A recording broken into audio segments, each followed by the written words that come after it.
Bueno, de nuevo, buenos días, muchas gracias. Voy a tratar de ser breve.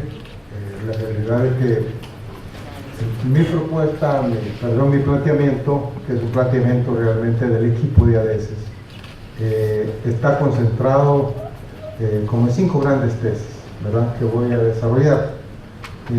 La primera, que lo dice el título, bueno, vamos a ver el tema del lento crecimiento, el tema del problema fiscal en El Salvador como un factor que determina este problema, el tema de los problemas de la balanza comercial en la economía salvadoreña, los problemas de la deuda en El Salvador, la inversión y crecimiento económico y la inestabilidad económica y financiera como resultado de la situación de lento crecimiento. Vamos a iniciar. Primero, decir que la tesis central nuestra es que el modelo económico dentro del marco neoliberal que se construye en El Salvador en los últimos 24 años es un modelo que, por las razones que vamos a explicar, desde nuestro punto de vista no tiene posibilidades de salir de niveles de crecimiento muy lentos. Y tal vez hacer una relación que la economía mundial, el capitalismo a nivel mundial, también está en esta lógica de lo que llaman el lento crecimiento, puesto en español, porque normalmente dicen en inglés, lo utiliza la gente un anglicismo.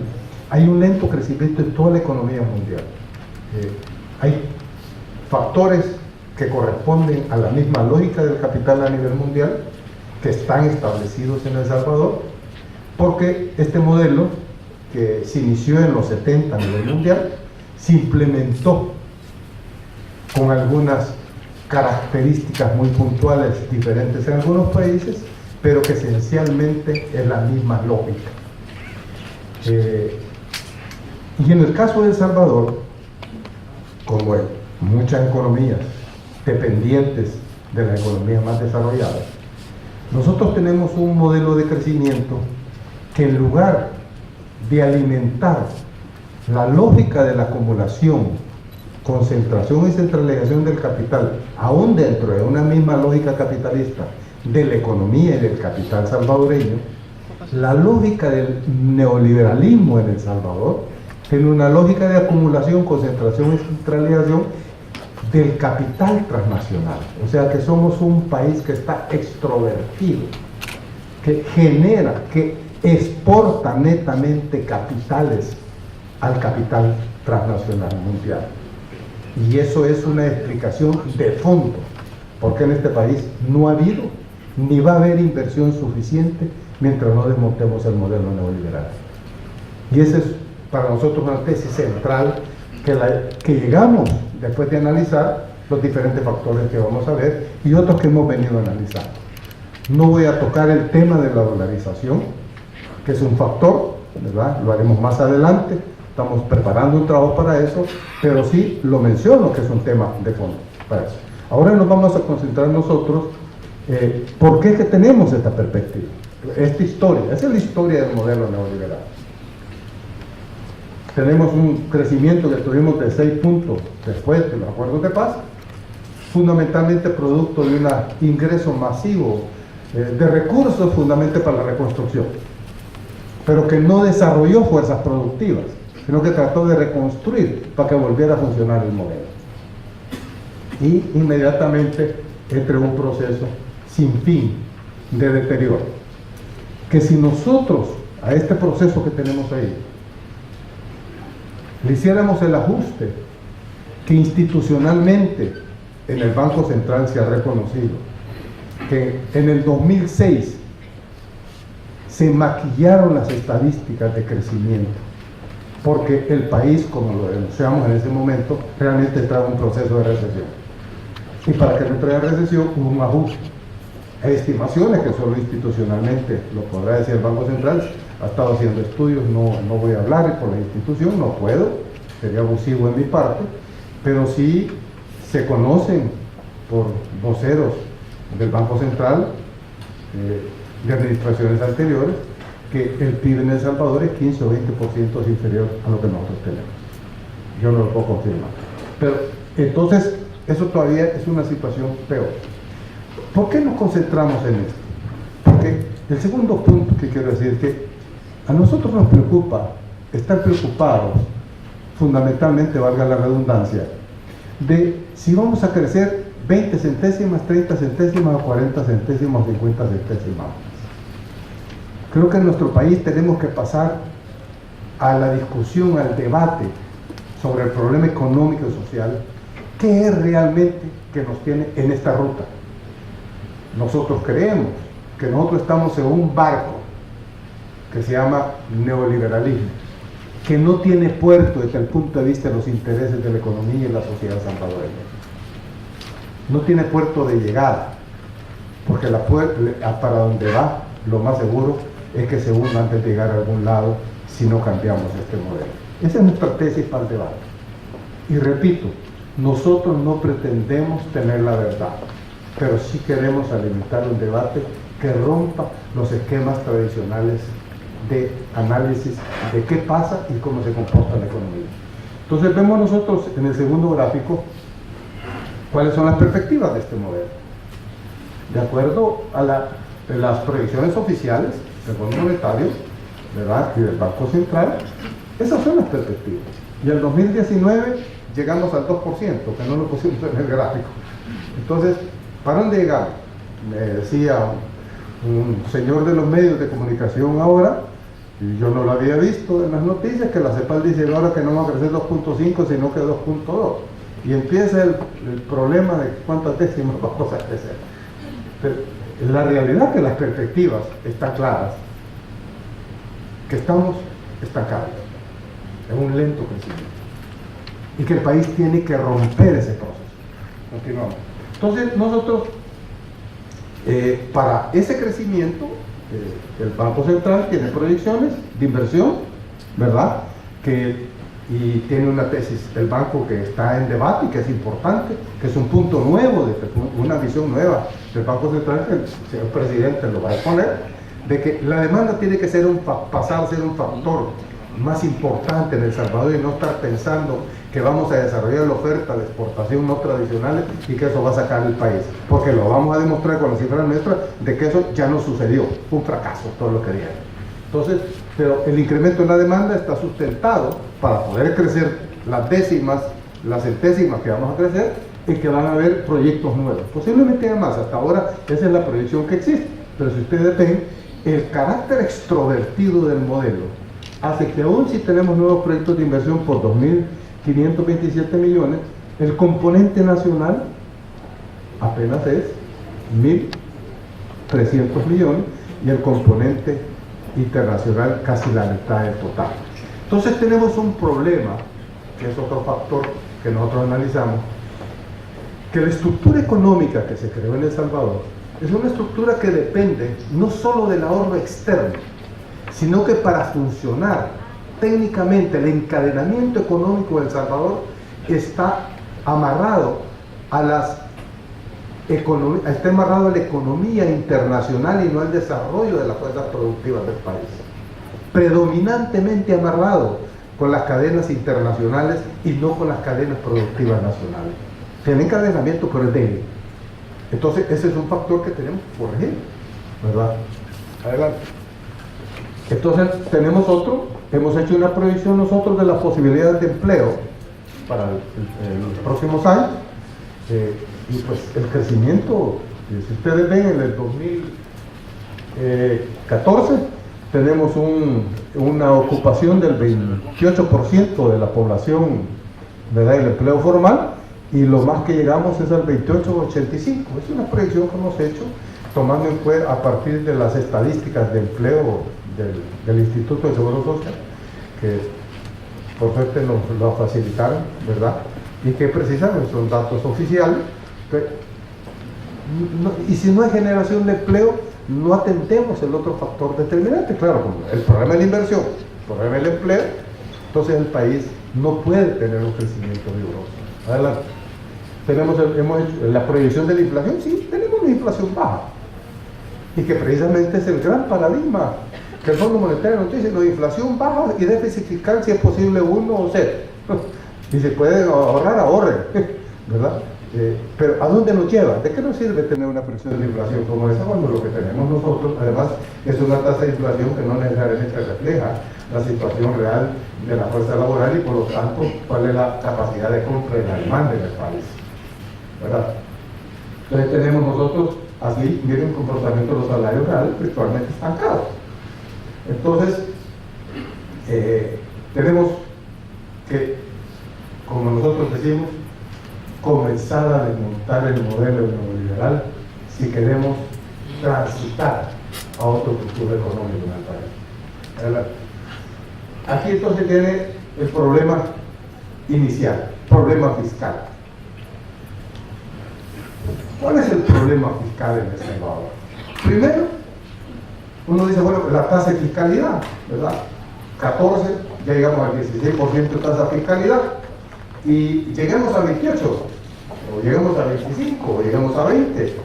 Hay países que tienen 45 de fiscalidad. Entonces, en un momento dado llegó a tener 50% de fiscalidad. Pero los países desarrollados tienen una fiscalidad muy superior a la que nosotros tenemos.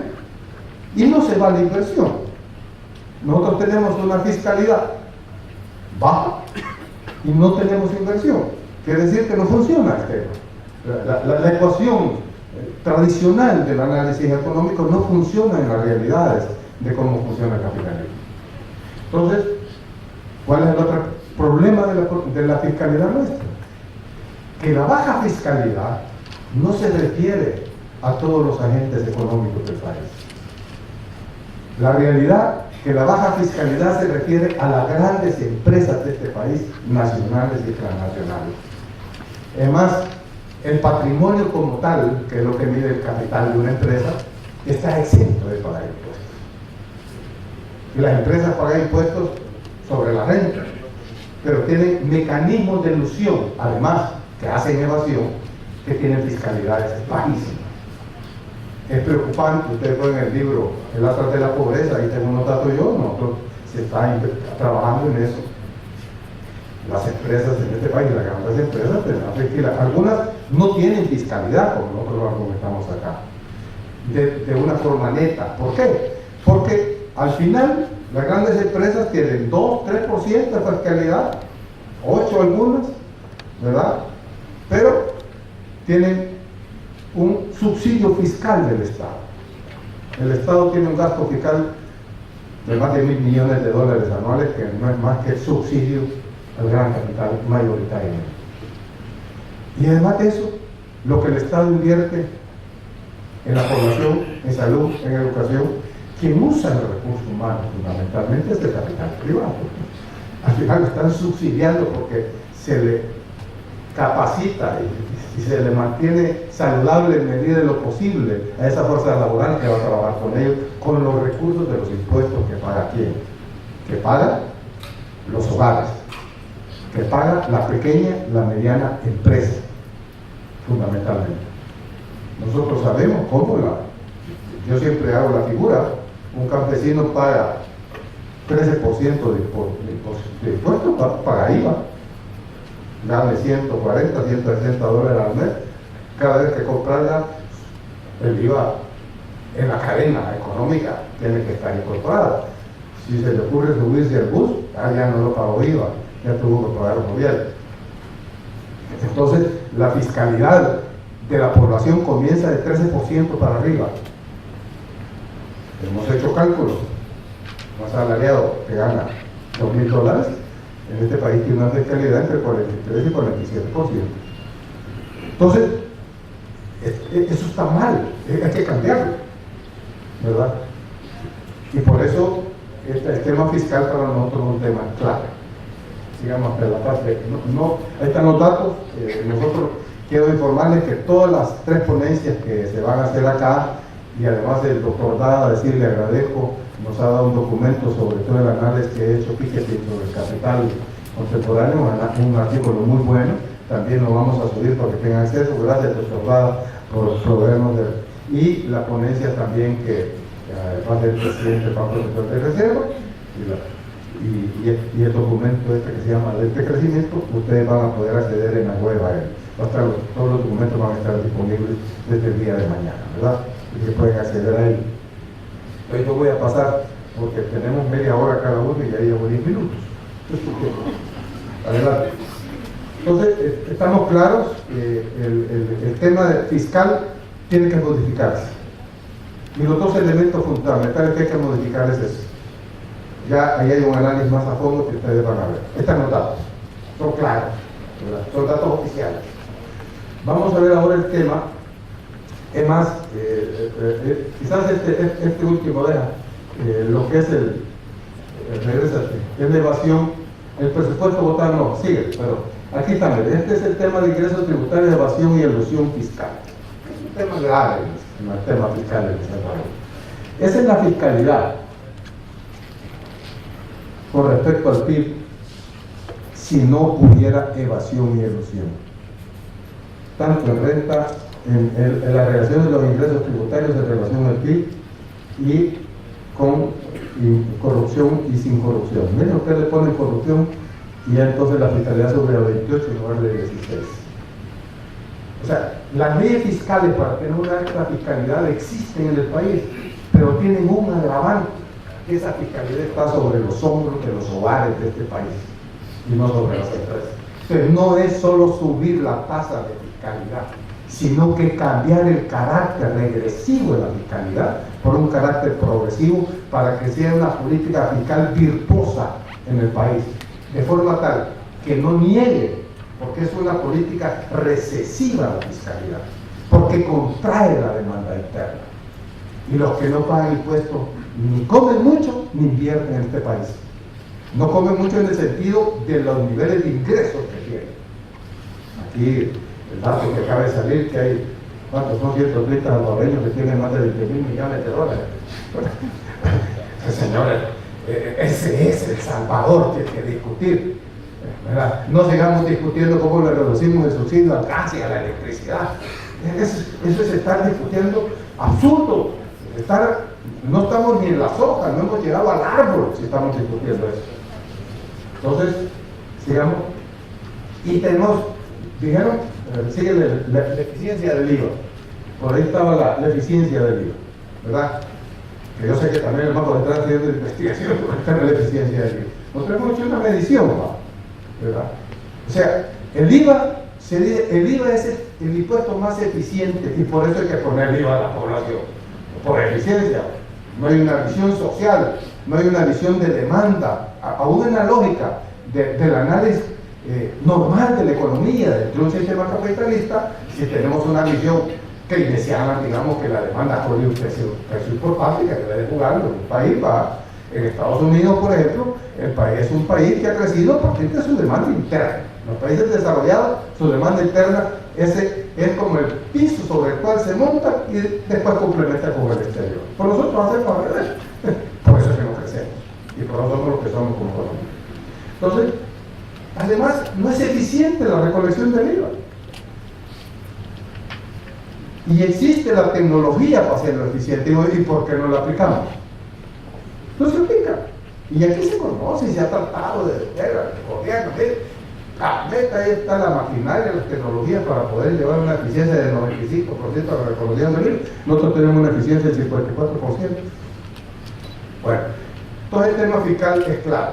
Cuando nosotros es un tema central, que si no se le entra en esa dimensión y seguimos únicamente viendo cómo complementamos impuestos que siguen profundizando la regresividad de la tributación, eso no nos va a sacar del problema, en el sentido de convertir al Estado en un factor, en un agente económico estratégico para el crecimiento del desarrollo. Adelante. El otro tema que tenemos nosotros es de la balanza comercial. Yo voy a hacer un análisis muy rápido. Primero, el tema de la balanza comercial no es un tema que solo tenemos que verlo desde adentro. Y para eso, en el documento ustedes van a encontrar en el anexo un historial de cómo se desarrolla primero el Tratado General sobre tarifas, después cómo se llega a la OMC, después cómo de la OMC topan los países desarrollados porque no tienen la capacidad de veto que tienen en Naciones Unidas y entonces no pueden meter todo lo que quieren en el área de los servicios y en el tema de la inversión y terminan con los tratados de libre comercio. Y se trasladan a los tratados de libre comercio En América Latina, Estados Unidos quiso meter el ALCA para tomarse toda América Latina, además de lo que le daba ya la OMC, se le fregó y empezó con los tratados de libre comercio y ya está, ¿verdad?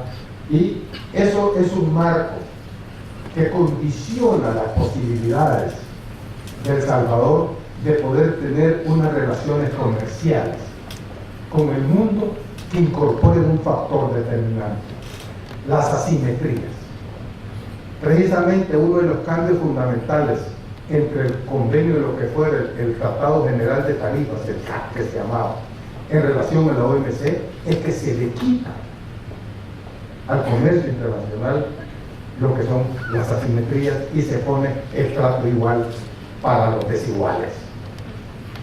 Y ese es el corazón. Y el otro elemento es que poniendo ese trato igual, no solo se aplica al comercio, sino que se aplica al capital, a las inversiones. Entonces sometemos a las empresas nuestras, a nuestro aparato productivo, a una competencia totalmente desigual y que por tanto perdemos. Les voy a dar los datos, solo voy a presentar el último gráfico y llamar los resultados de los últimos 14 años.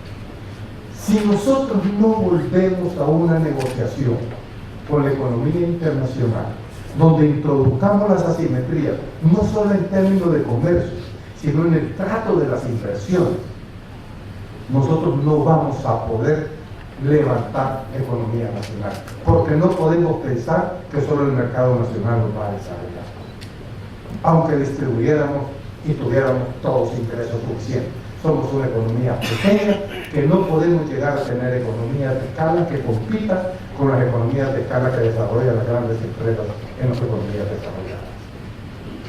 Y esa es la tesis central. Vamos al último gráfico. Ahí van a ver ustedes el análisis, el último, donde está el balance de los TLC. Ahí está, ahí está un balance. Esos son los datos que ha pasado con el comercio en El Salvador, con cada país importante en el comercio internacional, concentrándonos en donde hay tratados de libre comercio.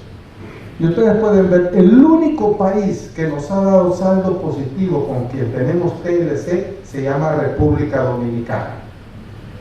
Pero los beneficios son apenas de 77 millones de dólares, contra un déficit de la balanza comercial de más de 5.000 millones de dólares, que es el último déficit que tenemos en el 2014. El resto de países, México, miren a dónde nos lleva, de 244 millones de déficit a 600 millones. Taiwán y Estados Unidos, que era la panacea, porque claro, un mercado de 400 millones, hijo, imagínense, vamos a invadir, vamos a vender lorocos, pupusas, jocotes, garrobos y todo. Y resulta que cuando uno analiza, y ustedes pueden ver en el documento, lo que son los nostálgicos son virtualmente nada en el desarrollo del comercio. Lo que se desarrolló fueron los productos no tradicionales de exportación, pero no es más que también otras áreas textiles que no es más que maquila, solo que una maquila diferente a la maquila que se desarrolló en la primera etapa antes del TLC, en el marco del acuerdo de la Fuerza del Caribe que tenía Estados Unidos con el Caribe en la región. Entonces, y Estados Unidos, sí, miren, es el gran ganador. Y se van para Europa, igual.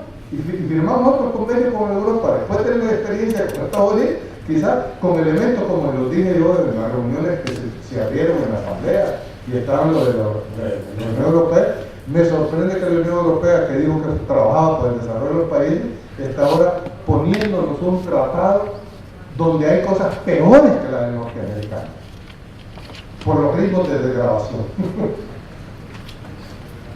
Entonces, el resultado de toda esta forma de hacer comercio en el mundo y de tratar a las inversiones transnacionales en el país nos tiene en una situación de desventaja en términos de comercio internacional y por lo tanto con el agravante que eso a la par implica que las importaciones en el país han crecido agresivamente, no solo en términos de bienes intermedios, como uno lo puede ver ahí, que están orientados para la maquila, sino también de bienes finales que han castigado profundamente el aparato productivo del país. No puede, porque ahora nosotros, el empresario nuestro no tiene que tratar de exportar para competir con las transnacionales, están aquí adentro, con un trato igual para desiguales. Entonces, el tema del comercio es un factor que tenemos que tratar, en el sentido que tenemos que corregir, partiendo de lo esencial, como les decía, el tema de no podemos seguir dando trato igual cuando somos desiguales. Por muchos factores, no digamos por el tema de la ciencia y la tecnología. Eso asusta mucho. Digamos, el tercer elemento que nosotros tenemos, el tema de la deuda. El tema de deuda, puede decir uno, bueno, vamos a un manejo de cartera adecuado, ¿verdad? Ya se ha estado haciendo, se ha renegociado deuda. Cuando uno ve la estructura de la deuda, la mayoría ya es una deuda de mediano y largo plazo. Y de largo plazo tiende a ser la mayoría. Pero el tema de la deuda tiene al país en una situación, desde el punto de vista de la deuda del sector público no financiero. En un análisis tradicional, por el primer gráfico,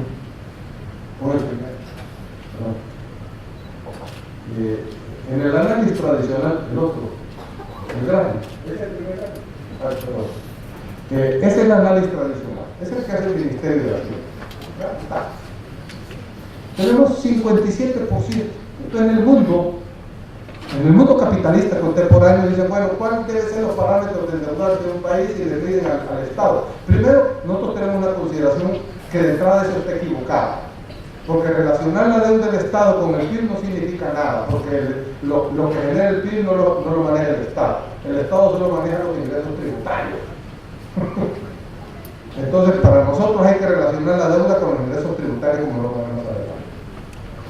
Está diciendo que 57% sí, pero como un agravante, que si nosotros a esa deuda le ponemos la deuda previsional,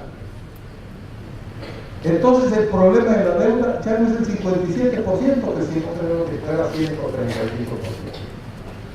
Entonces, aún en los parámetros normales de análisis que hacen, nosotros no es cierto que estamos con un problema de 57% de deuda nacional. Que la deuda previsional, ¿por qué no la ponemos?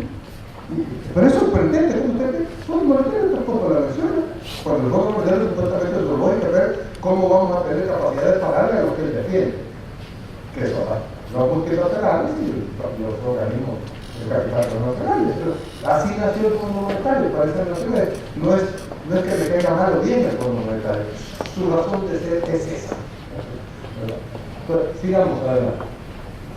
El tema entonces que tenemos, que si nosotros vemos ya el problema que nosotros queremos introducir como debate, ¿cuál es el problema de la deuda en relación a los ingresos tributarios del Estado? Y nosotros tenemos que la deuda total del sector público no financiero en relación a los ingresos tributarios es el 366%. Eso quiere decir que los ingresos tributarios de más de 3 años, de más de 3 años y medio, están comprometidos. Y eso es con lo que realmente funciona el Estado. Porque cuando no le alcanza eso, ¿qué tiene que hacer? Endeudarse.